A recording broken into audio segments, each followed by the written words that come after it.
কবরের মধ্যে আপন হবে আমার নবী।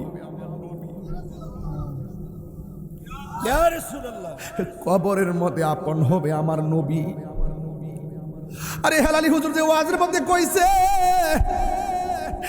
এই পৃথিবীর কেউ আপন হবে না, কেন তাহিরি নবী নবী করে, কেন হেলালি হুজুর নবী নবী করে?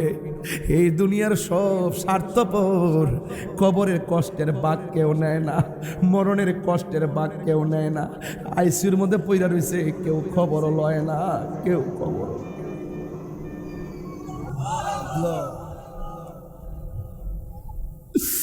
এবার কে মুরাকাবার ভিতরে একটা খেয়াল করবেন, ও বুঝছি নবীর গম্বুজ মুবারকটা না সবুজ, চোখের মধ্যে সবুজ গম্বুজটা বাসায়া খেয়াল করবেন মুরাকাবায়।